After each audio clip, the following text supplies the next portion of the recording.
একদম from the very beginning till the last day of judgement প্রত্যেকটা কথা লাউহে মাহফুজে লেখা আছে। এমনকি আপনার কার সাথে বিয়ে হবে সেটাও, কয়টা বাচ্চা কাচ্চা হবে সেটাও। তাই এত অস্থির হওয়ার দরকার নাই, রিজিকে যা আছে আসবে ইনশাল্লাহ। লিখা যদি হয়ে থাকে আসবে না, আসবে ইনশাল্লাহ, সবর। তো এই জন্য মুমিনদেরকে বলা হয়েছে তোমরা কখনো হতাশ হবে না, কারণ তাকদীর লেখা হয়ে গেছে, হতাশ হওয়ার কোনো কারণ নাই। একটা প্রবণতা আমরা সমাজে দেখছি, ইয়াং জেনারেশনকে আমরা নসিহত করব যে ভুলেও নিজের জীবনকে বিসর্জন দিতে যাবেন না। আল্লাহ রাব্বুল আলামিন আপনাদেরকে সৃষ্টি করেছেন তার ইবাদত করার জন্য এবং তার জমিনে তার দিনটাকে প্রতিষ্ঠা করার জন্য। হেলায় খেলায় আপনার জীবনটা নষ্ট করবেন না, ঠিক আছে ভাই? আল্লাহ বোঝার তৌফিক দান করেন। তো কলম সৃষ্টি করার পরে কিয়ামত পর্যন্ত সব লেখা হয়ে গেছে। এখন আমাদের এই পৃথিবীতে তো মানুষ ছিল না, ছিল? এদিকে মনোযোগ দেন।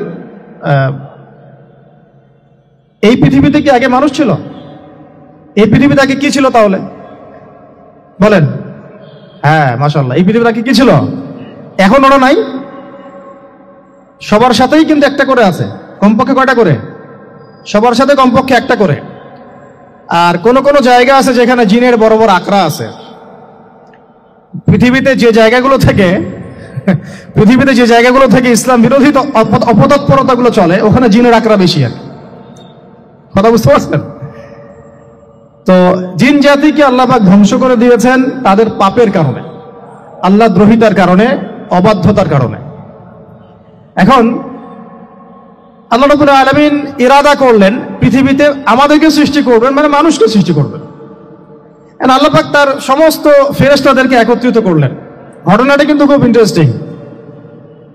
আমি জানি এখানে উলামায়ে কেরামও আছেন, তবে আমি সবার জন্য প্রযোজ্য হয় এমন কথা বলারই চেষ্টা করছি, কারণ অনেকে হয়তো এগুলো নাও জানতে পারে।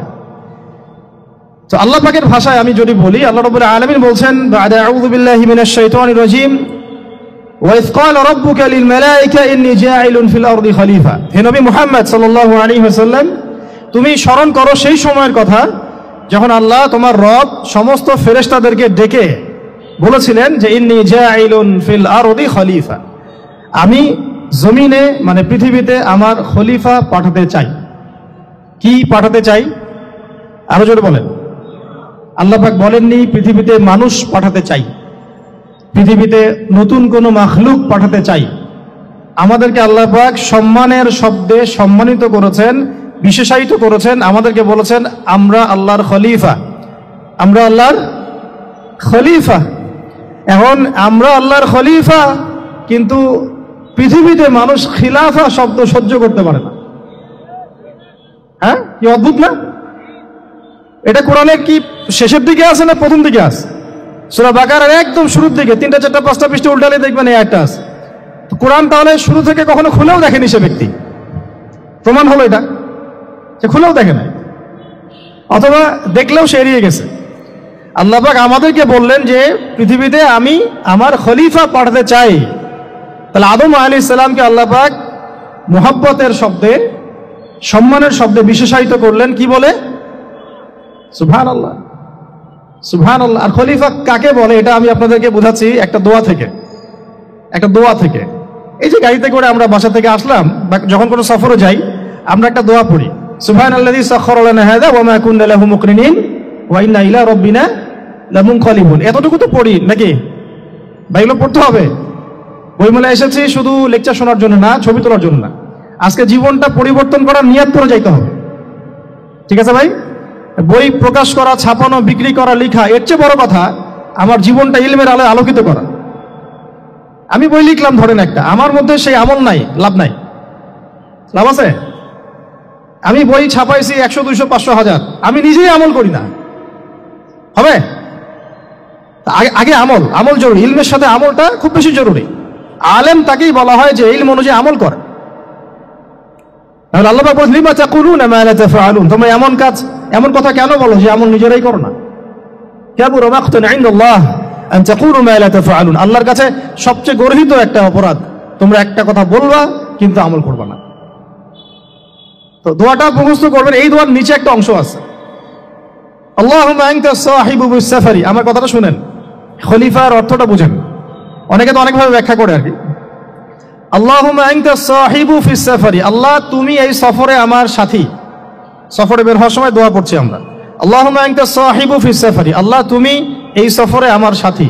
ওয়াল খলিফাতু ফিল আহলি ওয়া মালি, আল্লাহ আমি তো বাসায় নাই, আমার বাসার আহাল মালের খলিফা হচ্ছে তুমি আল্লাহ। তাহলে খলিফা শব্দ দিয়ে কি বুঝলেন?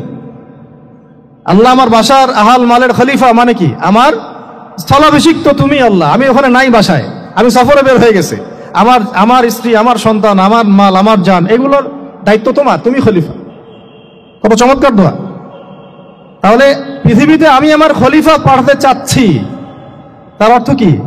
আল্লাহ রাব্বুল আলামিন এই পৃথিবীতে আমাদেরকে তার প্রতিনিধি বানিয়েছেন। সুবহানাল্লাহ, সুবহানাল্লাহ। তাহলে আমরা নিজেদের আত্মপরিচয় ভুলে গেলাম যে আমরা আল্লাহর প্রতিনিধি পৃথিবীতে, তাই না? আমরা এখন আব্রাহাম লিঙ্কনের পূজা করতেছি। আব্রাহাম লিঙ্কনের পূজা তো বুঝেন না আপনারা, এটা হচ্ছে ওই যে সোকল ডেমোক্রেসির পূজা।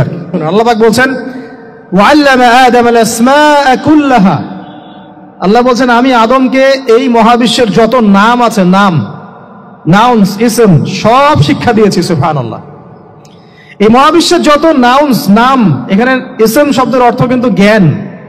ইসম মানে কি? এখানে জ্ঞান। মহাবিশ্বের যে জ্ঞানগুলো আছে, এই জ্ঞানগুলো আল্লাহ পাক আমাদের আদি পিতাকে শিক্ষা দিয়েছেন। আমাদের আদি পিতাকে আল্লাহ নিজে শিক্ষা দিয়েছেন। সুবহানাল্লাহ। সৃষ্টিগতভাবে আমরা জ্ঞানী ছিলাম না, আল্লাহ পাক আমাদেরকে জ্ঞান শিক্ষা দিয়েছেন। আমরা ফিলোসফির বইগুলো খুললে দেখবেন ওখানে বুদ্ধিবাদ নামে একটা মতবাদ আছে। মানে তারা বলে যে মানুষ সৃষ্টিগতভাবেই একজন বুদ্ধিদীপ্ত প্রাণী। এটা ভুল কনসেপ্ট। সৃষ্টিগতভাবে আমাদের মধ্যে জ্ঞান ছিল না, আল্লাহ পাক আমাদেরকে জ্ঞান শিক্ষা দিয়েছেন। কথা বুঝতে পারছেন? একটা মতবাদ তাদের আছে অভিজ্ঞতাবাদ, মানে মানুষ অভিজ্ঞতা থেকেই শিখে। আরেকটা আছে সমন্বয় মতবাদ, আপনারা তো এগুলো অনেকে পড়েছেন হয়তো। এর বাইরে যে একটা মতবাদ আছে যে আল্লাহর পক্ষ থেকে ওহী ভিত্তিক মানুষ জ্ঞান শিখে, এই মতবাদ কোনো দার্শনিকের বইয়ে স্থান পেল না। কি আফসোস, কি আফসোস। অথচ মুসলিম ঘরের দার্শনিক তারা। আমরাও পড়েছি ভাই 4 বছর এই কারণে গেলে। কি আফসোস, আল্লাহ পাকের ওহীর পক্ষ থেকে যে জ্ঞান আসতে পারে এইটা কনসেপ্টই নাই। অথচ এখানে কোরআনে আল্লাহ পাক বলছেন ওয়াল্লামা আদামাল আসমাআ কুল্লাহা, আমি আল্লাহ আদমকে সমস্ত নাম শিক্ষা দিয়েছি। সুবহানাল্লাহ। এরপরে এই যে জ্ঞান আদম আলাইহিস সালামকে আল্লাহ পাক শিক্ষা দিলেন, এর ফলশ্রুতিতেই আল্লাহ পাক বললেন যে ওয়াইজ কুলনা লিল মালাইকা উসজুদু লি আদম, হে ফেরেশতারা তোমরা এখন আদমকে সিজদা করো। কি ফেরেশতাদেরকে দিয়ে আল্লাহ পাক আমাদের পিতাকে সিজদা করালেন কিসের মানদণ্ডে? কিসের কারণে? জ্ঞানের কারণে। জ্ঞানের কারণে ফেরেশতাদেরকে আল্লাহ পাক বললেন যে এই নামগুলো বলে দাও তো তোমরা। তারা বলতে পারলো না। তারা বলল লা ইলম আল্লাহুম্মা লা ইলমা লানা ইল্লা মা আল্লামতানা, আল্লাহ আমাদের তো সেই জ্ঞান নাই, শুধু ওইটুকু জ্ঞান আছে যা আপনি আমাদেরকে শিখিয়েছেন। তখন আল্লাহ পাক বলেছিলেন যে আমি যা জানি তোমরা তা জানো না। আমি কি বলি নাই যে আমি আসমান জমিনের গায়েবের সব খবর জানি? তখন আল্লাহ বললেন যে তোমরা সবাই সিজদা করো আদমকে। তাহলে আমাদের পিতাকে খলিফা করা হলো, জ্ঞান শেখানো হলো, আল্লাহ পাক নিজে শেখালেন, ফেরেশতার মণ্ডলীদের দিয়ে সিজদা পর্যন্ত করালেন কিসের মানদণ্ডে? আরো আসতে বলেন, জ্ঞানের মানদণ্ডে। এখন যদি আমরা একটু প্রশ্ন ছুড়ে দেই নিজ নিজ বিবেকে, আমরা কি সেই ওহীর 10টা সূরাও শিখেছি? 10টা পারা কি পড়া হয়েছে কখনো? 10টা সূরারও কি অর্থ জানি? অনেকে তো 10টা আয়াতের অর্থ জানি না। আমরা কি সেই ওহীর 10টা হাদিস শিখেছি? তাহলে আমরা কোথায় সম্মান খুঁজতেছি? পশ্চিমাদের কাছে?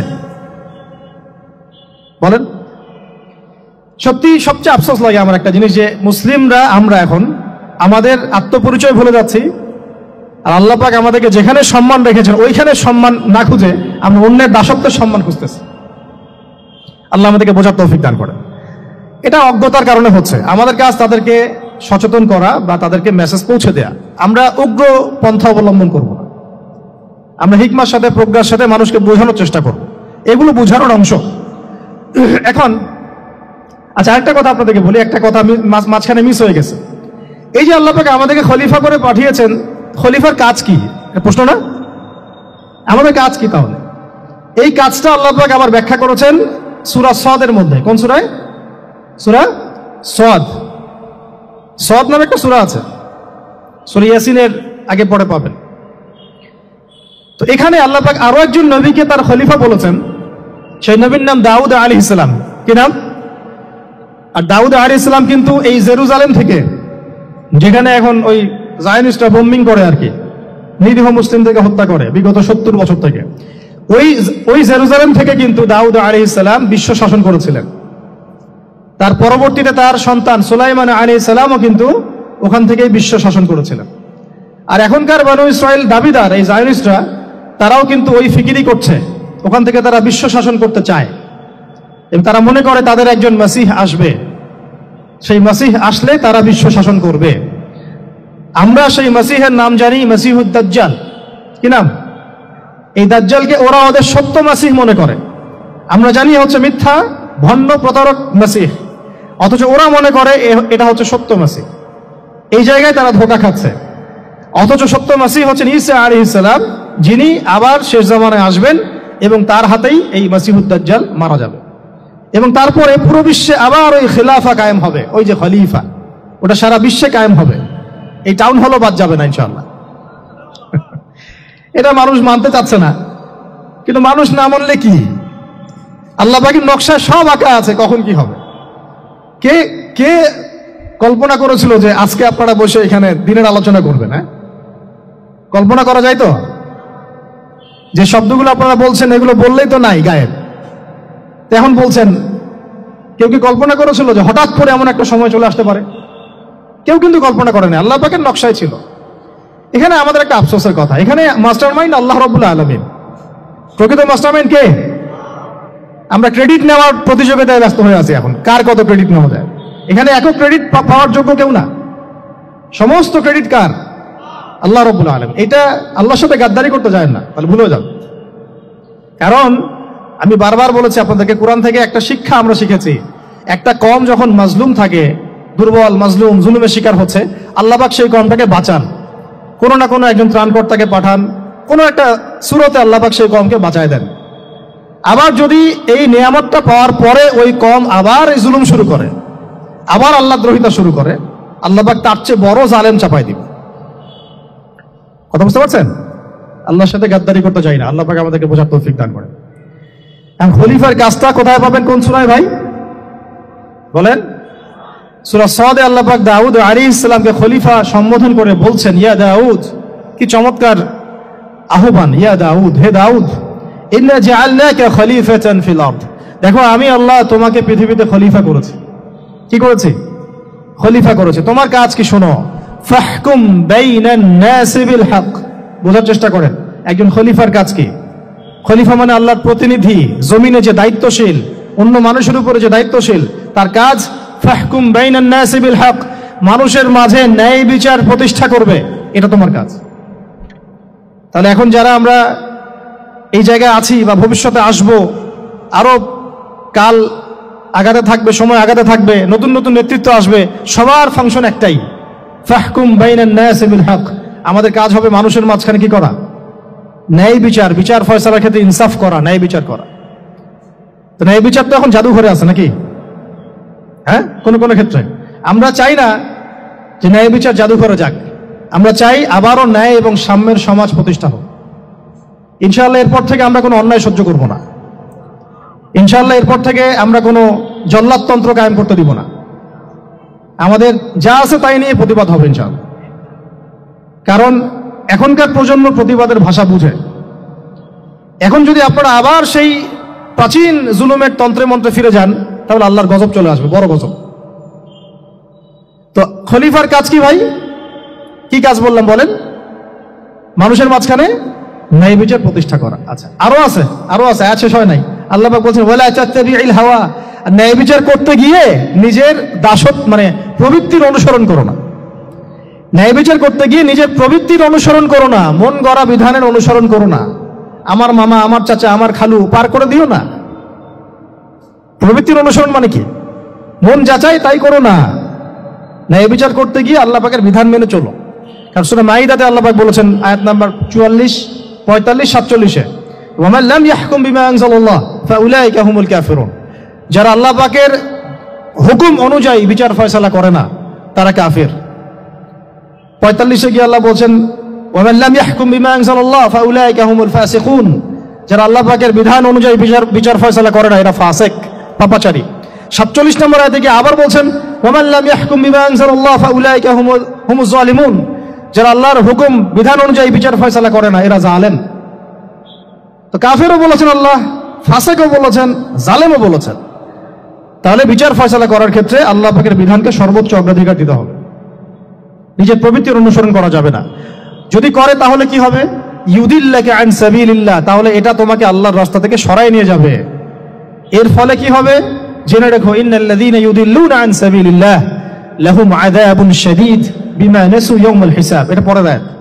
নিশ্চয়ই যারা আল্লাহ পাকের সরল পথ থেকে বিচ্যুত হয়ে গেছে তাদের জন্য কাল কিয়ামতের মাঠে আছে আযাবুন শাদীদ। আযাবুন শাদীদ মানে কঠিন কঠিন যন্ত্রণাদায়ক শাস্তি, এই কারণে যে তারা কিয়ামতের দিনটাকে ভুলে গিয়েছে। শাদীদ এর অর্থটা কি এটা বোঝার জন্য আপনাকে সূরা হাদীদ পড়তে হবে। কোন সূরা? আসলে কোরআনের আয়াতগুলো হচ্ছে আকাশের তারার মতো। তারা দেখবেন আকাশের, তারা দেখাও সুন্নত। ইসলাম তো রসকসহীন ধর্ম না রে ভাই, সবকিছুই আছে এখানে। আসলে আমরা জানি না বলে আমরা মনে করি যে এখানে কোনো বিনোদনই নাই, তাই না? এই গান বাজনা না করলে কি হয়, মন শান্তি হয়, এরকম একটা ভাব। যদি আপনি কোরআনের ভিতর ঢুকে যান আপনার হৃদয়ে এমন নূর আসবে, এমন তৃপ্তি আসবে যে ওগুলো আপনার শুনতে ইচ্ছা করবে না, আপনি কান বন্ধ করে ফেলবেন, নিজেই বলতেই হবে না। এখন কিছু নতুন ইসলামিস্ট আসছে, তারা এগুলোকে ইসলামের অন্তর্ভুক্ত বলে মনে করার দাবি করতেছে, যে এগুলো তো নিষেধ নাই, এগুলো তো নিষেধ করা হয় নাই। কতটুকু জানেন ইসলাম সম্পর্কে আপনি? না জেনে কেন কথা বলেন? নবী সাল্লাল্লাহু আলাইহি ওয়াসাল্লাম রাস্তা দিয়ে হাঁটছেন, ওই সময় তো অনেক পূজা অর্চনা ইত্যাদি হতো মক্কায়। তো এখানে ঢাক ঢোলের শব্দ আসছে, নবী সাল্লাল্লাহু আলাইহি ওয়াসাল্লাম নিজের 2 আঙ্গুল কানের মধ্যে ঢুকিয়ে দিলেন। দিয়ে পাশে একজন সাহাবী তাকে জিজ্ঞাসা করছেন হাঁটতে হাঁটতে হাঁটতে হাঁটতে, তুমি কি এখন আওয়াজ শুনতে পাচ্ছ? সাহাবী বলেন, না ইয়া রাসূলুল্লাহ, এখন আওয়াজ শুনতে পাচ্ছি না। তখন তিনি হাত কান বের করলেন। এটা নবীর সুন্নত। আর আমরা নবীর সুন্নতকে উল্টাই দিছি কিভাবে দেখেন, আমাদের কানেই এখন ইয়ারফোন। উনি যেটা শুনে কান বন্ধ করতেন ওইটা আমরা কানে ঢুকায় রাখছি একেবারে। আল্লাহ আমাদেরকে বোঝার তৌফিক দান করেন। দেখেন আমরা তো সবাই পাপী। আমার মনে হয় না আমরা কেউ নবী সাল্লাল্লাহু আলাইহি ওয়াসাল্লামের সুপারিশ ছাড়া পার পাবো, এমনটা মনে হয় না আমার। সবাই পাপী, আপনি আমি আমরা সবাই। তো সেই যে নবীর সুপারিশ আমরা প্রত্যাশা করছি, সেই নবীর সুন্নতকে যদি এইভাবে অবজ্ঞা করতে থাকি তাহলে কি সুপারিশ পাবো ভাই? কি মনে হয় আপনাদের? অ্যাটলিস্ট সুন্নতকে তো সম্মান করতে হবে নাকি? আল্লাহ বোঝার তৌফিক দান করেন, আমিন। তাহলে যেটা বলছিলাম যে আল্লাহ পাকের বিধান অনুযায়ী বিচার ফয়সালা করতে হবে, এটা খলিফার কাজ। ন্যায় বিচার করতে হবে মানুষের মাঝখানে, এবং নিজের প্রবৃত্তির অনুসরণ করা যাবে না, তাহলে আল্লাহর পথ থেকে দূরে সরাই দিবে। এখানেই বললাম শাদীদ বুঝতে গেলে আপনাকে কোন সূরা পড়তে হবে? সূরা হাদীদ। আকাশের তারার কথা কেন বললাম? যে আকাশের তারাগুলো যদি মেলাতে পারেন দেখবেন বিভিন্ন শেপ তৈরি হয়। প্রত্যেকটা তারার অবস্থানের গাণিতিক একটা ব্যাখ্যা আছে। যারা অ্যাস্ট্রোনমি নিয়ে পড়াশোনা করেন তারা জানেন, এগুলা সবাই জানবেন না। প্রত্যেকটা তারাকে আল্লাহ পাক এত সূক্ষ্মভাবে স্থাপন করেছেন যে যদি একটু সামান্য একটু ডানে বামে এগুলো সরে যায় মহাবিশ্বের এই স্থিতিশীলতা নষ্ট হয়ে যাবে। এবং এটার কসমও আল্লাহ পাক কোরআনে করেছেন সূরা ওয়াকিয়ার মধ্যে। কোন সূরা? সূরা ওয়াকিয়াতে আল্লাহ পাক বলেছেন ফালা উকসিমু বিমাওয়াকিইন নুজুম, আমি তারার অবস্থান স্থলের স্থিতির কসম করে বলছি। আল্লাহ পাক এর কসম করেছেন। কত গুরুত্বপূর্ণ জিনিস, ঠিক আছে? তো পরেরগুলো বললাম না। সূরা হাদীদ কেন পড়বেন? সূরা হাদীদ আল্লাহ পাক বলেছেন যে ওয়ানজালনাল হাদীদা ফীহি বাসুন শাদীদ। এই যে শাদীদ বুঝাতে গিয়ে হাদীদে আসছে। আল্লাহ পাক বলছেন যে আমি আল্লাহ পৃথিবীতে আসমান থেকে লোহা নাজিল করেছি। অবাক করার বিষয় না? লোহার খনি খুঁজতেছেন আপনারা মাটির নিচে, তাই না? আল্লাহ পাক বলছেন আমি লোহা নাজিল করেছি। আনজালনা, ঠিক যেমন ইন্না আনজালনাহু ফী লাইলাতুল কদর, আমি লাইলাতুল কদরে কোরআন নাজিল করেছি, আসমান থেকে নাজিল হয়েছে, তাই না? এরকমই ওয়ানজালনাল হাদীদা, আমি হাদীদ লোহা নাজিল করেছি। ফীহি বাসুন শাদীদ, যে লোহার মধ্যে আছে কঠিন শক্তি আছে না? আয়রন যে অণু পরমাণুগুলো, এগুলোর শক্তি সবচেয়ে বেশি না? কেমিস্ট্রিতে আপনারা পড়েছেন।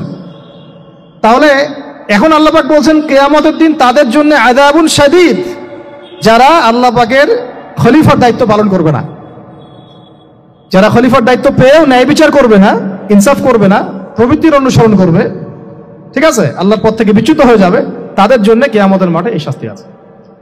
তাহলে আমরা কি খলিফা শব্দ বুঝতে পারলাম? আমাদের পিতা যে খলিফা, এটা কি বুঝতে পারলাম? তাহলে এখন বলেন তো, প্রত্যেক নবী কি আল্লাহর খলিফা ছিলেন না? ছিলেন কি না?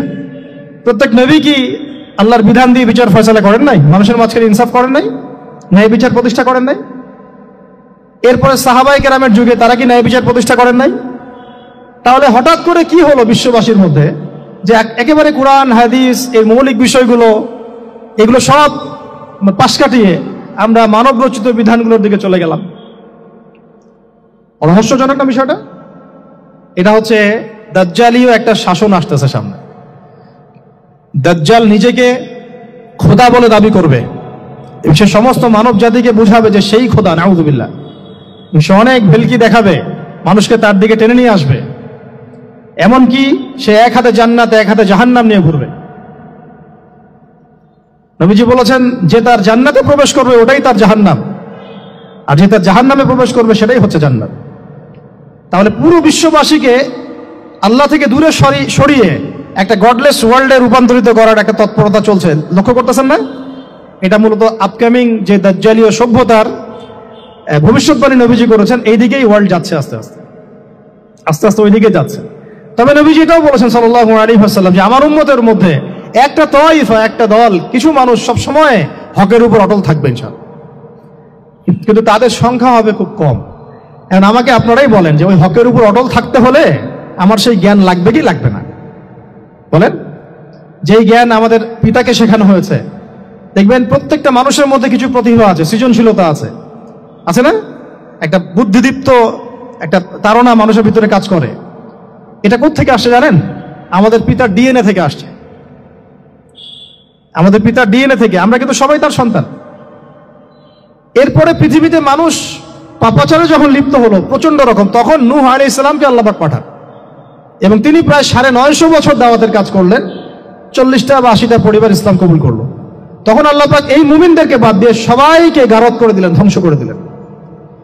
মানে আমরা যারা পৃথিবীতে এখন বেঁচে আছি, যে আপনি আমি, আপনাদের নাম আমি জানি না, আমরা যারা বেঁচে আছি, আমরা কিন্তু কোনো না কোনো ভাবে ওই 40 বা 80 পরিবারের সন্তান। আমরা আত্মীয়, কিন্তু আমরা সবাই কিন্তু আত্মীয়, জানেন? 40টা বা 80টা পরিবার বাদ দিয়ে বাকি সব মানুষকে আল্লাহ পাক ধ্বংস করে দিয়েছিলেন নূহ আলাইহিস সালামের মহাপ্লাবনে। ঘটনা জানেন না? 40 বা 80টা পরিবারকে বাদ দিয়ে বাকি সবাইকে আল্লাহ পাক ধ্বংস করেছেন ওই মহাপ্লাবনে। তাহলে এখন এই বিশ্বে যত মানুষ আছে তারা কয়টা পরিবারের সন্তান? ওই 40-80। আমরা কোনো না কোনো ভাবে একে অপরের আত্মীয় হই, মুসলিম অমুসলিম সবাই, মুসলিম অমুসলিম সবাই। আমরা যে অসাম্প্রদায়িকতার কথা বলি না, এই শব্দটাকে ভালো অর্থে নেওয়া যায়। কি অর্থে?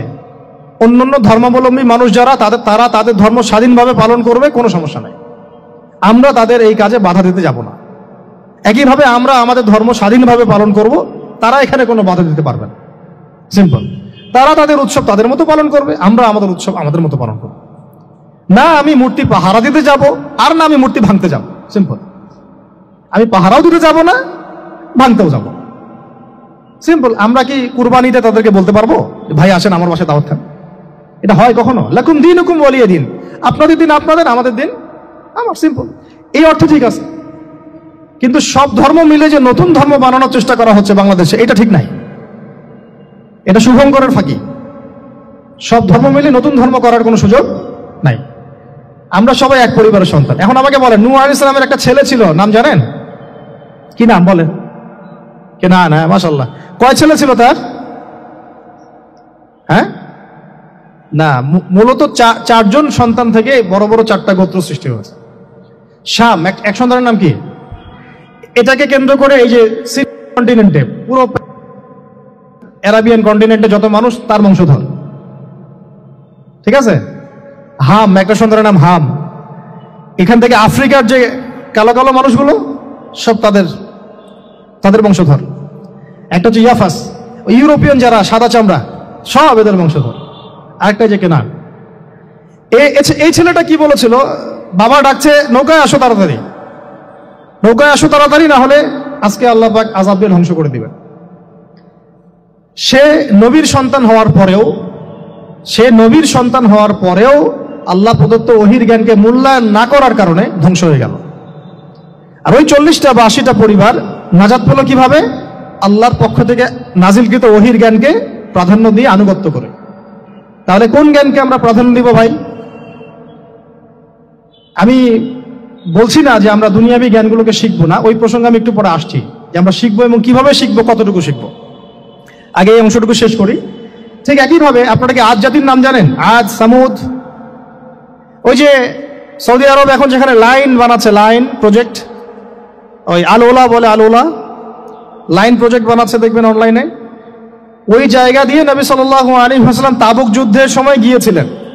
যাওয়ার সময় তিনি বলেছিলেন, তোমরা মাথা নিচু করে কান্নাকাটি করতে করতে এখান থেকে অতিক্রম করো। সাহাবীরা মাথার উপর কাপড় দিয়ে কান্নাকাটি করতে করতে জায়গাটা পার করেছেন, কারণ ওই জায়গায় সামুদ জাতি ছিল যাদেরকে ধ্বংস করা হয়েছে। তো ওটা হচ্ছে এখন পর্যটন স্পট। সুবহানাল্লাহ। তো আদ এবং সামুদ জাতিকেও আল্লাহ পাক ধ্বংস করলেন, কিন্তু তাদেরকে করেন নাই যারা ওহীর জ্ঞানকে প্রাধান্য দিয়েছিল। ইব্রাহিম আলাইহিস সালাম কোন জ্ঞানের বদৌলতে আল্লাহকে চিনলেন? মানব রচিত জ্ঞান নাকি আল্লাহর পক্ষ থেকে নাজিলকৃত জ্ঞান? বলেন। মূসা আলাইহিস সালাম কোন জ্ঞানের বদৌলতে ফিরআউনের মতো এই যে কি বলবো প্রতাপশালী একজন শাসকের সামনে দাঁড়িয়ে বুক ফুলিয়ে ইসলামের দাওয়াত দিলেন? কোন জ্ঞানের আলোকে? ওহীর জ্ঞান। আর ওহীর জ্ঞান যখন নাজিল করা হয়েছে তখন তিনি দোয়াটা পড়ছিলেন, রব্বি ইশরাহ লি সাদরি ওয়া ইয়াসসির লি আমরি ওয়াহলুল উকদাতাম মিন লিসানি ইয়াফকাহু কওলি। প্রত্যেক নবী, ইউসুফ আলাইহিস সালাম কারাগারে 12 বছর থেকেছেন। কত বছর? 12 বছর। আমাদের অনেক ভাই এরকম 5 বছর, 7 বছর, 10 বছর, 12 বছর থেকেছে, আছে। এমনও মানুষ আছে, এখন বলা যায় তাই বলি, যে ওই যে একটা শব্দ শুনেছেন আয়না ঘর, ওখানে দীর্ঘদিন ছিল, তারপরে নাই, কোথায় গেছে আল্লাহই ভালো জানে। ইউসুফ আলাইহিস সালামও এরকম কারাগারে ছিলেন। কত বছর? 12 বছর। কিন্তু আল্লাহ পাক তাকে এমন একটা জ্ঞান শিক্ষা দিয়েছিলেন, তিনি স্বপ্নের ব্যাখ্যা বলতে পারতেন, যে কোনো স্বপ্নের। রাজা স্বপ্ন দেখলেন যে 7টা গাভী, জীর্ণ শীর্ণ গাভী মোটা তাজা গাভীকে খেয়ে ফেলছে, স্বপ্নের ব্যাখ্যা কেউ দিতে পারে না। কিন্তু ওই জেলখানায় 2 জন ছাড়া পাওয়া মানুষ, ছাড়া পাইছে 2 জন আর কি, 2 জনের মধ্যে একজন বেঁচে আছে, একজন নাই। মানে 2 জন বসে বসে ইউসুফ আলাইহিস সালামকে বলছিলেন যে আমরা একটা স্বপ্ন দেখলাম যে আমার মাথায় রুটি আছে, পাখি এসে রুটি খেয়ে ফেলছে। আর আমি স্বপ্ন দেখলাম যে আমি শরাব পান করাচ্ছি, ব্যাখ্যা কি? ইউসুফ, তোমাকে সত্যবাদী বলে জানি। ইউসুফ আলাইহিস সালাম বললেন, তোমার মাথায় রুটি যেটা খেয়ে নিচ্ছে তার মানে তোমাকে শুলদণ্ড দেওয়া হবে, আর তুমি যে পানি পান করাচ্ছ তার মানে তুমি নাজাত পাবে, ছাড়া পাবে। হলেও তাই। আর যে নাজাত পাবে তাকে ইউসুফ আলাইহিস সালাম বলে দিলেন যে তুমি রাজ দরবারে গিয়ে আমার কথা বলো, আমার কথা আলোচনা করো। তো সে ভুলে গিয়েছিল। পরে যখন এই স্বপ্নটা দেখলো বাদশা, তখন বাদশা সবাইকে ডাকলো, ডেকে বললো যে এই গাভীর স্বপ্নের ব্যাখ্যা কি। তখন এই ব্যক্তির মনে পড়ছে, আরে ইউসুফ তো ব্যাখ্যা দিতে পারে। সে গিয়ে ইউসুফ আলাইহিস সালামকে ডেকে নিয়ে আসতেছে যে এই রাজা স্বপ্ন দেখছে, ব্যাখ্যা কি। স্বপ্ন কিন্তু আপনার কাছে শুনে একটা স্বাভাবিক মনে হচ্ছে, আরে গাভীর আবার স্বপ্নের কি ব্যাখ্যা। তখন ইউসুফ আলাইহিস সালাম ব্যাখ্যা দিলেন যে 7 বছর ফসল ফলবে আপনাদের এলাকায়, তারপরে 7 বছর হবে দুর্ভিক্ষের সময়। কিসের সাথে কিসের ব্যাখ্যা? এই জ্ঞান কে শিখালেন তাকে? এই ইন্টারপ্রিটেশনের জ্ঞান কে শিখালেন? তাহলে জ্ঞানের মূল উৎস কে? আমার কথা বলার উদ্দেশ্য কি বুঝতে পারছেন? যত জ্ঞান তার মূল উৎস কে? স্বপ্ন একটা জ্ঞান, যদি সেটা সত্য হয়। আর জেনে রাখবেন, কিয়ামতের আগে আগে মুমিনদের স্বপ্ন বেশি বেশি সত্য হবে। ঠিক আছে? মুসা আলাইহিস সালামকেও সেই আল্লাহ জ্ঞান শিক্ষা দিলেন। ঈসা আলাইহিস সালাম এই কুষ্ঠরোগীর গায়ে হাত বুলালে ভালো হয়ে যায়। হ্যাঁ, অন্ধ ব্যক্তির মানে চোখে হাত বুলালে ভালো হয়ে যায়। এমনকি মৃত ব্যক্তিকে তিনি বলছেন কুম বিইজনিল্লাহ, আল্লাহর হুকুমে দাঁড়িয়ে যাও, দাঁড়িয়ে গেল। এই জ্ঞান কে দিয়েছেন তাকে? দাউদ এবং সুলাইমান আলাইহিস সালাম এই যে পশু পাখির ভাষা বোঝেন, সুলাইমান আলাইহিস সালাম পিঁপড়ার ভাষাও বুঝেন। আপনাদের সায়েন্স কি পিঁপড়ার ভাষা বুঝে? হ্যাঁ, আমরা তখন সায়েন্সকে সবকিছুর মানদণ্ড মনে করি, তাই না? সায়েন্স যদি বলে হ্যাঁ তাহলে হ্যাঁ, না বললে না। মানে এমন একটা ভাব, দেখেন সায়েন্সকে আমরা ইলাহ বানাইছি, ইলাহ, উপাস্য। সায়েন্স যদি বলে যে পৃথিবী থেকে অমুক অমুক কোটি কোটি আলোকবর্ষ দূরে একটা গ্রহের সন্ধান পাওয়া গেছে, নাম দিল ধরেন যে আলফা এক্স ওয়াই জেড কিছু একটা, ওখানে হুরপড়ি আছে, হ্যাঁ ওখানে দুধের সাগর আছে, মধুর সাগর আছে, তো মানুষ তখন বিশ্বাস করা শুরু করবে, হ্যাঁ হ্যাঁ তাই তো থাকতেই পারে। নাসা বলেছে না হয়ে পারে, নাসা মন্তব্য করেছে না হয়ে পারে। ওরকম যদি বলে অনেক দূরে একটা আগুনের একটা বিশাল ইয়া পাওয়া গেছে, গ্রহ পাওয়া গেছে, ওখানে আযাব দেওয়া হয়, শাস্তি দেওয়া হয়, ওখানে অন্য মাখলুক আছে, ওদের ভাষায় এলিয়েন আর কি, মানুষ বিশ্বাস করে। কিন্তু আল্লাহ পাক কোরআনে বলছেন যে সুলাইমান আলাইহিস সালাম পিঁপড়ার ভাষাও বুঝতেন, ওই কথা বিশ্বাস করতে চাচ্ছে না। সুলাইমান আলাইহিস সালাম বাতাসে ফ্লাই করতে পারতেন, এটা বুঝতে পারতেছে না, বিশ্বাস করে না। তাহলে ওই প্রযুক্তি না থাকলে এয়ারক্রাফট কিভাবে আবিষ্কার করলেন? যে প্রযুক্তিগুলো পৃথিবীতে চলে গেছে ইতিমধ্যে, ওগুলো ভবিষ্যতেও আসতে পারে। যেমন একটা প্রযুক্তির কথা বলি, সুলাইমান আলাইহিস সালাম বসে আছেন, একজনকে বললেন না সাবার রানী বিলকিসের সিংহাসন কে নিয়ে আসতে পারবে? একজন বললো যে আপনি উঠে দাঁড়াইতে যতক্ষণ সময় লাগে এর মধ্যে নিয়ে আসবো। আরেকজন বললেন যে না, আপনি চোখের পলক ফেলতে যতক্ষণ লাগে এর মধ্যে দেখবেন সিংহাসন সামনে। সুবহানাল্লাহ, কি প্রযুক্তি! বলেন এই প্রযুক্তির সামনে কি বিশ্ববাসী যেতে পেরেছে? দেখেন সুলাইমান আলাইহিস সালামের বাতাসে ফ্লাই করাটা কিন্তু এখন পৃথিবীতে খুব কমন হয়ে গেছে, আমরা সবাই ফ্লাই করতেছি বাতাসে, তাই না? যদি আপকামিং কোনো সময় আপনি দেখেন যে এইরকম চোখের পলকেই একটা বস্তু আরেকটা জায়গা থেকে এক জায়গায় চলে আসতেছে, আমি অবাক হব না ইনশাআল্লাহ। কারণ কোরআনে অতীতে এই ঘটনার দলিল আছে। বুঝাতে পারতেছি না? এক কথায় সমস্ত জ্ঞানের মূল উৎস কে? এরপরে আসেন, অত আর লম্বা করছি না, আমাদের নবী মুহাম্মদ সাল্লাল্লাহু আলাইহি ওয়াসাল্লাম আসেন। আমরা তো তার উম্মত। 23 বছরে, একটু মনোযোগ দেন, এটা আলোচনার লাস্ট পার্ট, ঠিক আছে? 23 বছরে তিনি পুরো জাহেলিয়াতকে পরিবর্তন করে দিয়েছেন। কত বছরে? 23 বছর। আপনারা কি জানেন যে আইয়ামে জাহিলিয়াতে আসলে কি কি সমস্যা ছিল? কেন ওই যুগটাকে আমরা জাহিলিয়াত বলি? বেসিক্যালি 5-6টা সমস্যা ছিল। কয়টা? 5-6টা। এক নম্বর শিরক। এক নম্বর কি? আমার সাথে বলেন। শিরক আমাদের ওয়ার্ল্ডে নাই, এটা তো গ্লোবাল শিরক চলতেছে এখন। শুধু ধর্মীয় শিরক চলতেছে না, কিন্তু এখন শিরক হচ্ছে পলিটিক্সে, শিরক হচ্ছে ইকোনমিক্সে, শিরক এডুকেশনেও আছে, শিরক কালচারের মধ্যেও আছে। কথাগুলো বুঝতে হবে একটু গভীরভাবে। তখন সমস্যা ছিল রিবা, সুদ। এখন নাই। রিবা ছাড়া কোনো সিস্টেম আছে এখন ওয়ার্ল্ডে? আমি গতকালকে একটা হাদিস মোতালা করছিলাম সুদ সংক্রান্ত। নবীজি বলেছেন সাল্লাল্লাহু আলাইহি ওয়াসাল্লাম যে একটা যুগ আসবে সামনে, সুদবিহীন কোনো মানুষই চলতে পারবে না। যে চলতে চাইবে তার গায়েও সুদের ছিটা ফোটা গিয়ে লাগবে। আসে নাই সেই যুগ? সুবহানাল্লাহ, কিভাবে তিনি এত স্পেসিফিকলি কথাগুলো বলতে পারেন? নিশ্চয়ই তিনি এমন একজন সত্তার কাছ থেকে জ্ঞান পেয়েছেন যিনি সব জানেন, অতীত বর্তমান ভবিষ্যৎ, তাই না? এমনকি নবীজি বলেছেন ইমামুল মাহদির সময় যে 10 জন ঘোড়সাওয়ার বের হবে এবং তারা গিয়ে খোঁজ নিতে যাবে যে দাজ্জাল বের হয়েছে কিনা, নবীজি বলছেন আমি সেই 10 জনের নামও জানি, তাদের বাবার নামও জানি। সুবহানাল্লাহ, সুবহানাল্লাহ। কিয়ামতের মাঠে আলী রাদিয়াল্লাহু আনহু, আবু বকর রাদিয়াল্লাহু আনহু, ওমর, ওসমান রাদিয়াল্লাহু আনহুম আজমাইন, তাদের হিসাবটা কেমন হবে ওইটাও নবী সাল্লাল্লাহু আলাইহি ওয়াসাল্লাম আগেই বলে দিয়েছেন। সবচেয়ে দ্রুত হিসাব হবে এই উম্মতের আলী ইবনে আবি তালিব রাদিয়াল্লাহু আনহু। যাবেন, বেরোবেন, শেষ। কি মানুষ, তার জীবনীটা পড়ে দেখবেন। আমি শেষের দিকে বলে দিব আপনাদেরকে আজকে, এবং এটা রেকর্ডেড থাকবে, ইনশাআল্লাহ অনলাইনে দিয়ে দিব, যে আপনারা কোন কোন সাবজেক্টের বই কিনবেন। বই মেলা তো শুধু মানে আসলেন একটা র্যান্ডমলি বই কিনলেন এমন না, টপিক ধরে ধরে সাবজেক্ট ওয়াইজ বই কিনতে হবে, ঠিক আছে ভাই? বই কেনার পিছনে টাকা পয়সা খরচ যদি না করেন, মানে দিনের জন্য অর্থ ব্যয় করার মানসিকতা না থাকে, এলেম পাওয়া যাবে। অনেক মুহাদ্দিস নিজের গায়ের জামা খুলে দিয়ে পর্যন্ত বই নিয়ে বাসায় গিয়েছে, জানেন? তাদের সমস্ত সম্পত্তি বিক্রি করে দিয়েছেন বই কেনার জন্য। আজকে সকালে আমাদের এক ভাই মোজাকারা করছিলেন যে আমারই এক ওস্তাদ, বাংলাদেশের অনেক বরেণ্য একজন আলেমে দিন, প্রবীণ আলেমে দিন, তার কথা আলোচনা হচ্ছিল যে তিনি কিতাব পড়তে পড়তে পড়তে হঠাৎ একটা কিতাব তিনি খুঁজে পাচ্ছেন না। তো ছাত্রদেরকে পাঠালেন যে খুঁজে নিয়ে আসো তো, কোথায় আছে? কেউ খুঁজে পায় না। তিনি নাকি ওযু করে এসে নামাজ, 2 রাকাত নামাজ পড়ে বাচ্চার মতো হাউমাউ করে কান্নাকাটি শুরু করলেন। যে আল্লাহ আমার সেই কিতাব কোথায় গেল, আমার কিতাবটা এনে দাও।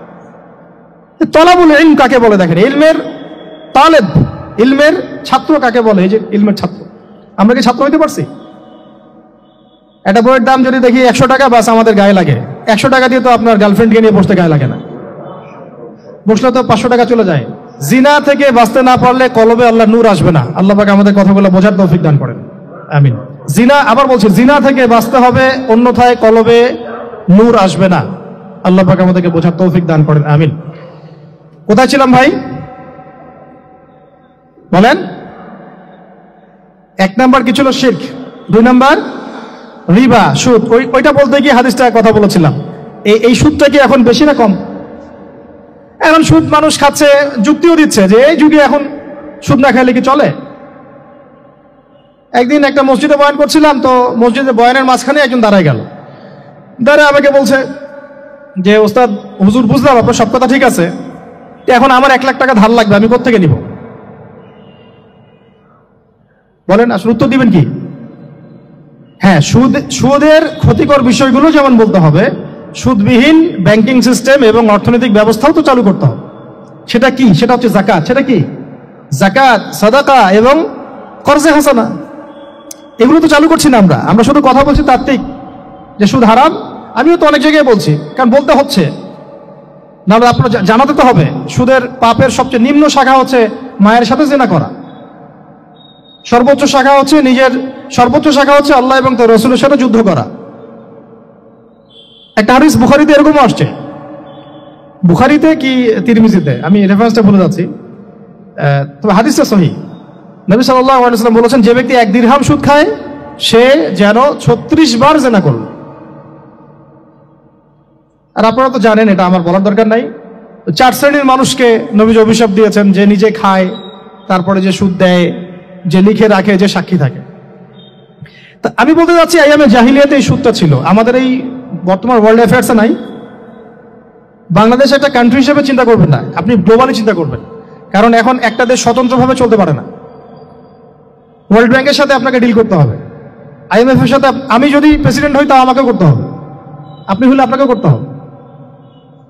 তো কথা বলে তো শুধু কথা বলে লাভ নাই, আপনার বিকল্পটা কি? আসলে বিকল্প ব্যবস্থাটা কি? এটা তো মূল কথা। ইকোনমিক্স নিয়ে কতগুলো কিতাব আছে এখানে, ইসলামিক ইকোনমিক্স নিয়ে আমরা কতগুলো কিতাব ছাপাইছি, বর্তমান ওয়ার্ল্ড অ্যাফেয়ার্স নিয়ে আমরা কতগুলো কিতাব ছাপাইছি। নবী সাল্লাল্লাহু আলাইহি ওয়াসাল্লাম বলেছেন, শেষ জামানার সবচাইতে আমার উম্মতের উপর ভয়াবহ ফিতনা হচ্ছে, কি নাম বলেন? এখন আপনি আমাকে মাদ্রাসার পুরো সিলেবাসে কন্টেন্ট ফ্যাকাল্টি দেখেন, আছে কয়টা কিতাব আছে? সবচেয়ে ভয়াবহ ফিতনা নবীর মুখে, নিজের মুখে বলা, সবচেয়ে ভয়াবহ। এর চেয়ে ভয়াবহ কোনো ফিতনা আসে নাই, আসবেও না। তো এখন আপনি আমাকে বলেন যে এই ফিতনা সংক্রান্ত কতগুলো কিতাব আপনার কাছে আছে বাসায়, বলেন। তাহলে গ্যাপস আছে না আমাদের মধ্যে? গ্যাপস ফিল আপ করতে হবে। কথাগুলো বলার উদ্দেশ্য হচ্ছে গ্যাপসটা ফিল আপ করা। তো এই রিবার সমস্যাটা এখনো আছে। আল্লাহ পাক আমাদেরকে রিবা মুক্ত জিন্দেগি দান করেন, আমিন। এবং আমি রিকোয়েস্ট করব বিনয়ের সাথে, যে আমাদের ঊর্ধ্বতন কর্তৃপক্ষ যারা আছেন, শুধু একটা কাজ করেন না, একটা কাজ 1টা বছর করেই দেখেন না কি হয়। প্রত্যেকটা মুসলিম, অমুসলিমদের কথা বলছে না, যেহেতু এটা খিলাফা স্টেট না, সেহেতু অমুসলিমরা এখানে জিজিয়া দিবে না। খিলাফা স্টেটে অমুসলিমরা জিজিয়া দেয়, এটা তো খিলাফা স্টেট না, এটা ডেমোক্রেটিক স্টেট এবং সেকুলার স্টেট। শুধু মুসলিমদের কাছ থেকে, যাদের নিসাব পরিমাণ সম্পদ হয়েছে জাকাত দেওয়ার, সবার কাছ থেকে রাষ্ট্রীয়ভাবে বাধ্যতামূলক জাকাত নেন, দেখেন না অর্থনীতি সচল হয় না। 1টা বছর নিয়ে দেখেন না কি হয়। কেউ এই উদ্যোগ গ্রহণ করতে পারতেছে না। কেন হচ্ছে না আমরা বুঝতে পারতেছি না। কর্জে হাসানার এনজিও চালু করা যায়। আমরা অনেক সংগঠন করছি, সোশ্যাল, অরাজনৈতিক ইত্যাদি, রাজনৈতিক। আমরা ইকোনমিক এনজিও খুব একটা করতে পারছি না। কিন্তু এই জায়গাগুলো দখল করে ফেলছে, দেখেন কারা কারা, নাম বলতে চাচ্ছি না। এবং যারা দখল করছে তারা কিন্তু এখন রাষ্ট্রের অনেক বড় বড় জায়গায় হস্তক্ষেপ করতেছে। ইভেন ট্রান্সজেন্ডারের মধ্যে ইস্যু কিন্তু তারা ঢুকাই দিচ্ছে ভিতরে, ঢুকায় নাই? উত্তরবঙ্গ জুড়ে, পুরো উত্তরবঙ্গে ঘুরে আসেন, দেখেন কাদের তৎপরতা বেশি। নীলফামারীতে সফর করে দেখলাম যে ওখানে একটা গ্রামের মধ্যে 24টা এনজিও কাজ করতেছে, সুদী সব। তারপরে মানুষ তামাক চাষ করে খাচ্ছে, একটা দল দাবি করতেছে নবী সাল্লাল্লাহু আলাইহি ওয়াসাল্লাম ছাড়াও আরো নাকি নবী আসতে পারে, নাউযুবিল্লাহ। এবং ওই যে মির্জা গোলাম আহমেদও তাদের অন্তর্ভুক্ত। মানুষ ওই দলের নাম লেখাচ্ছে চাকরির জন্য, ব্যবসা করতেছে তারা দেশের মধ্যে। তাহলে ভাই শুধুমাত্র তাত্ত্বিক কথাবার্তা না, আমাদের সংগ্রামটা কিন্তু বহুমুখী। শুধু ইলম অর্জন তো একটা বেসিক জিনিস, এই বেসিকটাই এখনো হচ্ছে না আমাদের। ইলম অর্জনটা বেসিক জিনিস, এটাই হচ্ছে না। এরপরে আপনার অর্থনীতি সমৃদ্ধ করা, সংস্কার করা, সমাজ সংস্কার করা, রাজনৈতিক অঙ্গনগুলোর মধ্যে যে অরাজকতা, এগুলোকে সংস্কার করা, কত কাজ আমাদের। কিন্তু আমরা কিন্তু একটা জায়গাতেও স্থির নাই। ইভেন একটা মাসালাতেও আমরা এক জায়গায় আসতে পারতেছি না, ঐক্যবদ্ধ হতে পারতেছি না। আমরা খুবই ব্যাকডেটেড চিন্তা করতেছি এই জায়গাতে। অথচ আমাদের উচিত ছিল এই প্রবলেমগুলোকে আরো 30-40 বছর আগেই সলভ করা। তাহলে এখন হয়তো আপনি ভালো কিছু পেতেন। আমাকে একটা প্রতিষ্ঠান দেখান যেখানে নুরানি থেকে নিয়ে, মানে নুরানি থেকে দাওরা বা ক্লাস নার্সারি থেকে মাস্টার্স, এরকম সিলসিলায় ইসলামিক শিক্ষা এবং জেনারেল শিক্ষাকে একত্রিত করে একটা সিলেবাস মেনটেন করে পড়ানো হচ্ছে। আমাকে কয়েকটা প্রতিষ্ঠানের নাম বলেন, আমি ওখানে আমার মেয়েকে ভর্তি করাবো। আমাকে দেন, রেডিমেড দেন, আমার ছেলেকে ভর্তি করাবো। আমরা ফিকির করতেছি না। এটা হওয়া উচিত ছিল বিগত 30 বছর আগেই। আমি আপনাদেরকে বলি যে প্রকাশনা সংস্থার ভাইরা আছেন অনেকে এখানে। ধরেন আমাদের রংপুরের কোনো ভাই আপনাদেরকে পুরো 1 বিঘা জমি দিল, বা ধরেন 5 বিঘা জমি দিয়ে দিল, ঠিক আছে? আর আমরা সবাই মিলে দেশবাসীর কাছ থেকে টাকা কালেক্ট করে একটা কনস্ট্রাকশন দাঁড় করে প্রতিষ্ঠান দাঁড় করালাম, একেবারে অনার্স, মানে নুরানি থেকে নিয়ে, মানে প্লে গ্রুপ থেকে নিয়ে মাস্টার্স, এরকম ফ্যাকাল্টি আর কি করলাম। এখন ভাই আপনারা যারা বই প্রকাশ করতেছেন, আমাকে কি আপনারা বই দিতে পারবেন? প্রত্যেকটা ক্লাসে আমি কোন কোন বই পড়াবো পারবেন? আমাকে কি সিলেবাস দিতে পারবেন? কথা বলেন। প্লে গ্রুপে কোন কোন বই পড়াবো আমাকে দেন, নার্সারিতে দেন, STD 1-এ দেন, 2-তে দেন, 3-তে দেন, 5-এ দেন, এভাবে আপনি আমাকে ক্লাস 10 পর্যন্ত দেন। তারপরে কি আপনি আমাকে অনার্স, মাস্টার্স, এই ফ্যাকাল্টিগুলো আলাদা আলাদা, এগুলো কি ইউনিভার্সিটি আদলে আপনি কি আমাকে সাজা দিতে পারবেন? আমরা জায়গা দিব, টাকা দিব, প্রতিষ্ঠান করে দিব। প্রকাশনা সংস্থা থেকে কি আমরা এতটুকু পেতে পারি? এবং এমন এমন আলেমের প্রোডাক্ট, যে আলেমরা সারা ওয়ার্ল্ডকে ডিল করতে পারে, মানে ইন্টারন্যাশনাল স্কলার। এখান থেকে যাবে ইউকেতে গিয়ে দাওয়াতি কাজ করে আসবে, অস্ট্রেলিয়ায় গিয়ে দাওয়াতি কাজ করে আসবে, মালয়েশিয়ায় গিয়ে দাওয়াতি কাজ করে আসবে, আন্তর্জাতিক মানের আলেম। আমরা কি জেনারেল শিক্ষিত ব্যাকগ্রাউন্ড থেকে তৈরি করতে পারবো? পারছি কি? আর আপনারা আমাকে বলেন তো ভাই, যে কত পার্সেন্ট মানুষ জেনারেল শিক্ষিত আর কত পার্সেন্ট মানুষ মাদ্রাসা শিক্ষিত? কাদের পরিসংখ্যানটা বেশি? তারা কি, তাদের কোনো অবদান রাখার কোনো সুযোগ নাই? এখন যদি এই ক্লাসিক্যাল পড়াশোনা না হয়, ইলমের এই গভীরতায় না যায়, এবং বড় বড় ওলামায়ে কেরামদের সোহবতে তারা না আসে, তাহলে কিভাবে তারা বিশুদ্ধ ইসলাম শিখবে আর প্রচার করবে আর প্রতিষ্ঠা করবে? তো প্রশ্ন কিছু করে গেলাম। আজকে প্রশ্নগুলো রেখে যাচ্ছে এই কারণে যে এগুলো নিয়ে আপনারা ভাববেন, যে আপনারা আমাকে একটা ইসলামিক ইউনিভার্সিটি করার মতো বইপত্র আমাকে বানায় দেন না। দায়িত্ব নেন কেউ, আপনারা সবাই মিলে দায়িত্ব নেন। এখানে একটা স্কুল আছে আমাদের ছোট্ট, তহাজিন নুরাইন ইসলামিক স্কুল।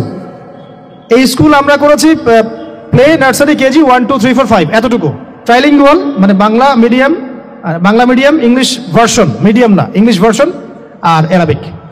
এই সিলেবাসটুকু করতে, এই 8টা ক্লাসের সিলেবাস করতে আমাকে 7 দিন 8 দিন একেবারে বাংলা বাজার ঘাটাঘাটি করে, আমরা আগে তো ইংলিশ মিডিয়ামে পড়াশোনা করতাম, ওই অক্সফোর্ডের বই ঘাটাঘাটি করো, ব্রিটিশ কাউন্সিলের বই ঘাটাঘাটি করো, তারপরে ওদের ম্যাথামেটিক্স, ওদের সায়েন্স, আবার এই মাদ্রাসার অ্যারাবিক, আবার এই সরকারি কারিকুলামের বই, এগুলো ঘাটতে ঘাটতে ঘাটতে একটা সিলেবাস আমরা দাঁড় করাতে পারছি। মাত্র 5টা ক্লাস পড়তে পারবে। এরপরে এটা করতে গিয়ে যে দেখলাম যে আসলে এগুলোর যে এত ঘাটতি আছে বাজারে, রেডিমেড কোনো প্রোডাক্ট এগুলোর নাই। থেকে ঘুরে ফিরে কি আমরা একই জিনিসই চর্চা করতে থাকবো, নাকি আমরা একটু বহির্বিশ্বে যেভাবে দিন প্রচার হচ্ছে এই মান দিতে পারি? এটা আমাদের উচিত না করার কাজটা? হ্যাঁ, এটা তো আমাদের হাতে রাষ্ট্রীয় ক্ষমতা নাই, থাকলে না হয় উপরের লেভেল থেকে এগুলো করা যায়, খুব সহজ। বরং উপরের লেভেলে যারা আছেন তারা তো আরো ট্রান্সজেন্ডার ঢুকাচ্ছেন, আপনারা তো ঢুকাচ্ছেন। তাহলে এই কাজগুলো কাদের করতে হবে? তাহলে বেসরকারি ভাবে করতে হবে। এখন আমরা যারা বইকে ভালোবাসি, জ্ঞানকে ভালোবাসি, আল্লাহকে ভালোবাসি, রাসূলকে ভালোবাসি, চাই যে আমরা যা করছি আমাদের পরের প্রজন্মটা মানুষের মতো মানুষ হোক, কাজ কি কম না বেশি আমাদের বলেন? সেক্ষেত্রে কাজগুলো কিন্তু ওইভাবে হচ্ছে না ভাই। একটা বিষয়ের বই সবাই ছাপাচ্ছি, কেন? কি দরকার আছে? একটা বিষয়ের বই আমি সবাই ছাপাচ্ছি। একটা জিনিস, একটা হিস্ট্রির একটা কিতাব অনেকগুলো প্রকাশনী আপনারা করতেছেন, একই বই ফাইজুল কালাম সবাই করতে আছে। একটা বই তাসাউফ আত্মশুদ্ধি অনেক প্রকাশনী করতেছে, কপি করতেছে। ভাই আমাদের কি কাজ কি দুনিয়ার স্বার্থ উদ্ধার করা, না আমার দিনের কোনো খেদমত? আমার কথায় মাইন্ড করবেন না, আমি মাইন্ড করার মতো কথা বলছি না। আমি বলছি আপনাদেরকে আরো যেন কনস্ট্রাকটিভ হয় কাজগুলা। মানে আপনাদের সাথে আমি বসবো ইনশাল্লাহ আবার আলাদা করে, যে একটা আমাকে পুরো শিক্ষা ফর্মুলা আমাকে দিবেন, মানে প্রত্যেকটা ক্লাসের বই রেডি করে দিবেন, যাতে আমরা প্রতিষ্ঠান বানালেই একদম পুরা কমসে কম ক্লাস 1 থেকে 10 ঢেলে দিতে পারি, আমার পরিশ্রম করতে না হয়। ওখানে বাংলা মিডিয়ামের বই থাকবে, ইংলিশ মিডিয়ামেরও থাকবে, এবং অ্যারাবিক তো থাকবেই। একটা গঠনমূলক সিলেবাস, যেটা পড়লে আমার ছেলে মাশাআল্লাহ হাফেজও হবে, এদিকে মাশাআল্লাহ সে ইংরেজিতেও দক্ষ হবে, সায়েন্সেও দক্ষ হবে। এক পর্যায়ে যখন সে এসএসসি পাস করবে, সে দেখবেন যে যার রাস্তা বেছে নিচ্ছে। বেজ আমি তাকে করে দিছি 10 পর্যন্ত। এখন সে ডক্টর হোক আর ইঞ্জিনিয়ার হোক, আর না হয় যদি আল্লাহর খলিফাই হয়, কোনো সমস্যা নেই। সমস্যা আছে? এটা দরকার ছিল ভাই, আরো 30 বছর আগে দরকার ছিল। আমরা যেটা পাই নাই, এটা আমাদের আফসোস। আর এই জেনারেল ব্যাকগ্রাউন্ড থেকে এইরকম জায়গায় উঠে এসে এই যে এইগুলো কথাগুলো বলা বা এই কাজগুলো করা, এগুলো সবাইকে হয়তো আল্লাহ পাক এভাবে কবুল নাও করতে পারে। এর পিছনে অনেক গল্প থাকে, অনেক হিস্ট্রি, অনেক ত্যাগ, অনেক আত্মত্যাগ, এগুলো সবাই হতে পারবে না। কিছু মানুষ বের হয়ে আসছে। ডক্টর জাকির নাইক তো সবাই হতে পারে নাই, পারছে? তো এই জিনিসগুলো আমাদের বুঝতে হবে যে আমভাবে সবাই সবকিছু করতে পারবে না। আমাদের একটা একাডেমিক ফর্মুলা দরকার, যেখানে আমরা পড়বো, আমরা আলেম হয়ে বের হবো। ইনশাআল্লাহ পারা যাবে তো ভাই ইনশাআল্লাহ? আচ্ছা, অনেক গভীরে চলে গেছি, আপনাদেরকে মানে অনেক বেশি বিরক্ত করে ফেলতেছি আর কি। তো কথাগুলো বলার খুব মন চাচ্ছিল, তো বলে ফেললাম। আর আমরা চাচ্ছি কথাগুলো সবার কাছে পৌঁছাক, যাতে করে অন্তত বিভাগীয় শহরগুলা, অন্তত ঢাকা, রংপুর, রাজশাহী, মানে বড় বড় শহর আমাদের, চট্টগ্রাম, কক্সবাজার ইত্যাদি ইত্যাদি বড় বড় শহরগুলোতে যদি একটা করে এরকম একটা করে প্রতিষ্ঠান থাকে, যেখানে আপনি পুরো জেনারেল শিক্ষা এবং ইসলামী শিক্ষা দুটোকে সমন্বয় করে এবং এই মানে দ্বিমুখী শিক্ষার মেরুকরণটাকে দূর করে একটা কনস্ট্রাকটিভ সিলেবাস দিতে পারেন, দেখবেন আজকে না হোক, আজকে থেকে 10 থেকে 15 বছর পরে আমাদের ছেলে মেয়েদের একটা প্রজন্ম আসবে, দেখবেন ইনশাআল্লাহ ওরা আমাদের চেয়ে অনেক ডিনামাইট হবে। এই যে আজকে অনেকগুলো আয়াত বললাম, অনেকে হয়তো জানেন না বা পড়েন নাই, ওরা ক বলতেই বুঝে ফেলবে কোন সূরায় আছে। হবে না? সম্ভব। আর যদি না করতে পারি, তাহলে ঘুরে ফিরে ওই একই অবস্থা। ওইটা দিয়ে হবে না ভাই। এই মানে ইসলাম বিষয়টা কি, এটা এমন না যে কিছু অংশ নিলাম কিছু অংশ নিব না, এটা এমন না। নিলে ভাই নেওয়ার মতো নেওয়া লাগবে। উদখুলু ফিস-সিলমি কাফা, একেবারে পরিপূর্ণরূপে দিনে প্রবেশ করেন। সিরিয়াসলি নেন, চান্স তো একটাই। আল্লাহ পাক আমাদের কথাগুলো বোঝার তৌফিক দান করেন। আর আমাদের সন্তানদের সাথে তো আমরা এটা হতে দিতে পারি না। আমরা না হয় অনেক সময় নষ্ট করে ফেলছি। তো ভাই আর লম্বা করতেছি না, আমি শেষের অংশটুকু বলে শেষ করে দিচ্ছি যে এই সুদ আর শিরক যেমন ওই সময় ছিল, এখনো আছে। আর ওই আইয়ামে জাহিলিয়াতের সেই সুদ আপনি দেখলেন, এখন শিরক দেখলেন, মাদক আছে না নাই? আইয়ামে জাহিলিয়াতের মাদক, আইয়ামে জাহিলিয়াতের এই নারী জাতির অবমাননা আছে না সমাজে? নাই। ব্যাখ্যা করতে যাচ্ছি না, আপনারা জানেন সব। আর আইয়ামে জাহিলিয়াতে ছিল একটা গোত্রীয় হানাহানি, দ্বন্দ্ব, মারামারি, এখন সমাজে নাই। এটাই তো চলতেছে এখন সমাজে। তো এখন এই জাহেলিয়াতের সমাজটাকে মাত্র 23 বছরের মধ্যে আমাদের নবীজি চেঞ্জ করে দিয়েছেন। কত বছর? এখন আপনারা আমাকে বলেন তো যে তিনি কি কোনো জাদু করছেন? তিনি কি কোনো জাদু দেখাইছেন সমাজে এসে? মানুষকে মারছেন? মানুষকে কি তিনি মানে কঠোর ছিলেন? তিনি, তার কাছে আল্লাহর ফেরেশতা আসতো, তিনি কি সেই শক্তি কাজে লাগায় একদম সমাজের মানুষকে জোর করে ইসলাম কবুল করাইছেন? তিনি কি করছেন 23 বছরে? এটা বলেই শেষ করে দিব। তবে তার আগে শুধু এতটুকু বলবো, 23 বছর পরের মক্কাটাকে একটু দেখেন। 23 বছরের পরের মক্কাটাকে একটু দেখেন। ওই মক্কাতে কি কোনো শিরক আছে? হ্যাঁ, 23 বছর পরের মক্কা, ওখানে কি কোনো শিরক আছে? ওখানে কি কোনো সুদ আছে? কোনো মাদক আছে? বলেন। কোনো নারীর অবমাননা আছে? কোনো গোত্রীয় হানাহানি আছে? তাহলে 23 বছরের মধ্যে পুরো সমাজটাই চেঞ্জ করলেন কিভাবে? জাদু তো করেন নাই। মানুষকে তো অত্যাচার করেন নাই, কটু কথাও বলেন নাই, এমনকি তিনি কারো গায়ে হাতও তোলেন নাই, তাই না? একটা কাজই তিনি করেছেন, সেটা হলো এই যে কোরআন এবং সুন্নাহর যে জ্ঞান, এই ওহীর জ্ঞানটাকে তিনি সবার মাঝখানে ছড়াই দিয়েছেন, এই তো কাজ।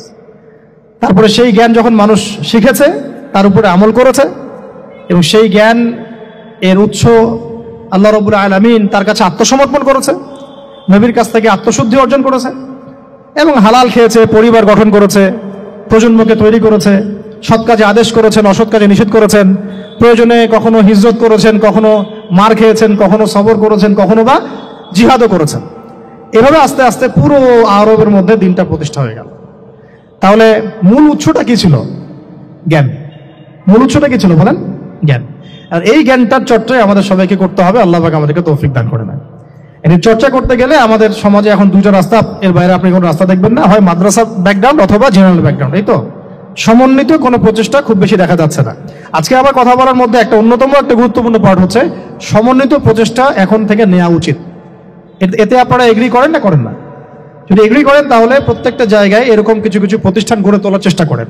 ইনশাআল্লাহ আজকে না হোক, আজকে থেকে 10-15 বছর পরে ফলাফল পাওয়া যাবে ইনশাআল্লাহ। ঠিক আছে ভাই? আল্লাহ পাক আমাদেরকে বোঝার তৌফিক দান করেন। শেষ করার আগে খালি কয়েকটা সাবজেক্ট বলবো। এখন যারা জেনারেল স্টুডেন্ট, আপনাদের তো মাদ্রাসা যাওয়ার কোনো সুযোগ নাই, বা গেলেও আপনারা একাডেমিক্যালি পড়তে পারেন না। তা আমি কয়েকটা সাবজেক্ট বলে দিচ্ছি, এই সাবজেক্টগুলো ধরে ধরে বই কিনবেন এই বইমেলা থেকে, ঠিক আছে? অন্তত প্রত্যেকটা সাবজেক্টের একটা করে বই কিনবেন। রাজি আছেন? রাজি নাই? অন্তত প্রত্যেকটা সাবজেক্টের একটা করে বই কিনবেন। সাবজেক্ট 1 নাম্বার হচ্ছে আল কোরআন। 1 নাম্বার কি? আপনাকে কোরআন তেলাওয়াত করা শিখতে হবে। কোরআন তেলাওয়াত শেখার কি বই আছে খুঁজে বের করেন। আর এটা একা শিখতে পারবেন না, এটা নিয়ে গিয়ে কোনো ওস্তাদের কাছে বসে পড়তে হবে। এটা খুব খেয়াল রাখবেন আপনারা, একা একা বই পড়ে কখনো আলেম হয়ে যাওয়া যাবে না, বরং তখন বিভ্রান্ত হওয়ার সুযোগ বেশি থাকবে। বই থাকবে, এটা আপনার গাইডেন্স, কিন্তু আপনার একজন মুরব্বী আলেম লাগবে। যে কোনো কাজ মুরব্বীদের সাথে মাশওয়ারা না করে করলেই সমস্যা। কারণ আমরা তো দিন সম্পর্কে তেমন কিছু জানিই না রে ভাই। সমুদ্রে ডুব দিলে বুঝবেন যে গভীরতা কত বেশি। এখন আমরা ডুবই দেই নাই, এই জন্য মনে হয় যে আমি সবই জানি। ঠিক আছে? ডুব না দিলে আমার কাছে মনে হয় যে আমি তো সবই জানি। ডুব দিলে বুঝবেন যে আপনি কিছুই জানেন না, আমি কিছুই জানি না। 1 নাম্বার সাবজেক্ট ভাই কোরআনের তেলাওয়াত শিখতে হবে। রাজি আছেন তো ইনশাআল্লাহ? তাহলে এই বইগুলো কিনেন। 2 নাম্বার হচ্ছে এই কোরআনের মানে ব্যাকরণ শেখার বইগুলো কিনবেন। কোরআনের ব্যাকরণ শেখার আরবি ভাষা সাহিত্যের বই কিছু কিনবেন। এই বইগুলো আপনাকে ওস্তাদদের কাছে গিয়ে পড়তে হবে, ঠিক আছে? এরপরে কিনবেন কোরআনের কিছু তাফসির, সহজ। মনে করেন একটা তাফসির নেন সহজ। কেউ মারিফুল কোরআন কিনেছেন, হয়তো কেউ সহজে অনুবাদ হয়েছে জালালাইন একটা কিনেছেন, কেউ হয়তো তাওজিহুল কোরআন কিনেছেন। একটা তাফসির বাসায় রাখেন অন্তত, ঠিক আছে? এটা হলো 3টা। 4 নাম্বার হচ্ছে হাদিসের অন্তত একটা বই কিনেন আজকে। হাদিসের সহজ কিতাব কিনবেন। অনেকে দেখা যায় যে ভাই একেবারে হেদায়েত পেয়ে সহিহ বুখারী নিয়ে বসে যান। একেবারেই গলত কাজ আপনার, এটা একেবারেই গলত কাজ। সহিহ বুখারী পড়তে গেলে 12 বছর সময় লাগে মানুষের। ওই লেভেলে যাইতে একটা মানুষের 12 বছর সময় লাগে। ওটা সবার প্রথমে ওটা খুললে তো আপনি হাদিস বুঝবেনই না, মনে হবে যে হাদিস কোরআনের সাথে সাংঘর্ষিক, এরকম মনে হবে। সহজ থেকে এক লাফে কি আমরা ক্লাস 10-এ যাই? আগে তো ক্লাস 1-এ ভর্তি হয়েছেন, তাহলে হাদিসের শাস্ত্রে আসছেন, আগে বুখারী ধরতে গেলেন কেন? সবার আগে আপনি মৌলিক কিছু হাদিসে আরবাইন কিনেন, ফয়জুল কালাম কিনেন, আস্তে আস্তে আপনি বুলুগুল মারামে যান, রিয়াদুস সালিহিনে যান, মিশকাতে যান, আস্তে আস্তে আপনি তিরমিজি নাসাই করতে করতে সহিহ বুখারীতে যাবেন, সমস্যা নাই, ঠিক আছে? হাদিস আরেকটা বললাম, কটা হলো? 4টা-5টা। হ্যাঁ, আগে বল কি? কোরআন, আরবি ভাষা সাহিত্য, তারপরে তাফসীর আর হাদিস, 4টা বলেছে। 5 নাম্বার হচ্ছে সিরাত। 5 নাম্বার কি? নবীর জীবনী যে পড়ে নাই সে নবীকে চিনে না। নবীর জীবনী না পড়লে না কোরআন বুঝতে পারবে, না আর হাদিস বুঝতে পারবে। তো নবীর জীবনের অন্তত একটা বই কিনে যান এখান থেকে, অন্তত একটা। 60টা কি 70টা নবীর জীবনী আছে এই বইমেলাগুলোতে, খুলে দেখেন। আমার কাছে সবগুলোই আছে। এই চট্টগ্রামে ভাইরা যখন ছিলেন লালখানে কয়দিন আগে, আমি ভাইদের কাছ থেকে বই কিনেছি, নিজে কিনেছি প্রায় 70,000 টাকার একদিনেই। আর ওনারা আমাকে হাদিয়া দিয়েছেন মনে হয় আরো 30,000 টাকার হবে। তো এক পুরা বই ব্যাগ গাড়ি ভর্তি। তো প্রায় 60, আমি গুনে দেখলাম যে প্রায় 50 থেকে 60টা সিরাতের কিতাব আছে বাজারে। একটা তো কিনেন, অন্তত একটা সিরাতের কিতাব তো অন্তত কিনেন। তারপরে ইসলামের ইতিহাসের বই কিনেন। 6 নম্বর ইসলামের ইতিহাসের বই কিনেন।